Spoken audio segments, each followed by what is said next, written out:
So, ayan guys, nalagyan na natin ng riveter ang ating boga guys. Kung nakikita nyo naman, ito yung riveter niya guys. So, para matibay talaga yung boga natin eh. Kasi kapag walang riveter kasi guys, is madaling mawasak yung boga natin. So, ayan, kung nakikita nyo, may rivets na guys. So, ito na. Yung boga natin, sobrang angas. Grabe yan. So, tara guys, kastipan na natin to guys. Tapos sound check natin mamaya. Sound check natin to mamaya guys. Tingnan natin kung gaano kalakas yung ating bagong boga na ginawa ngayon. So, ayan. Kaya muna tayo. Maraming. Kita nyo talaga na kastipan natin to. Na.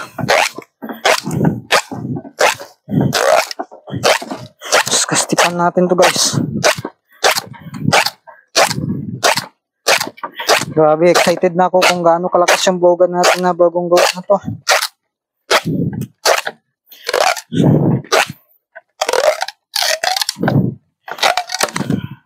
Grabe naman yun. Naawasak. So, ayan. Gandahan na muna.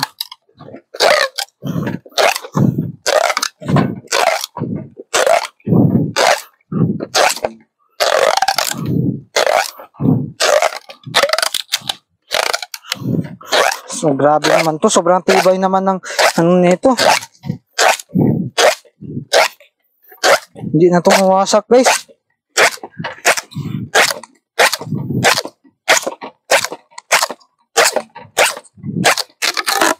So yan. Tama na. Ubos na yung step natin.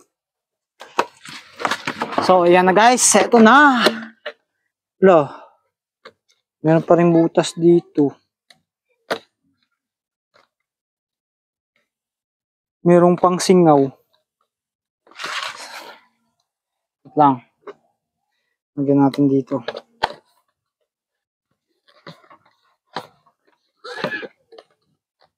Wala, may singaw.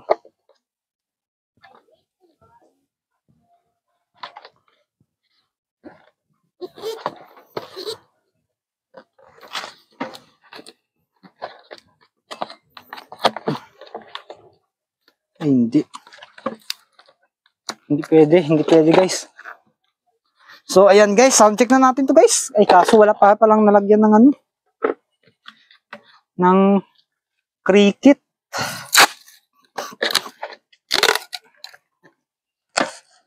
Lagyan muna natin ng cricket to.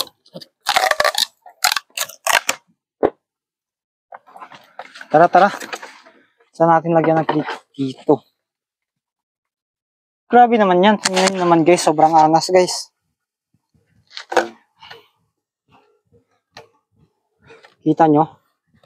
Napakaangas ng bagong gawa natin na boga. Yes! Angas. So tara, lagyan natin ng cricket to guys para ma-sound check na natin to. So, let's go!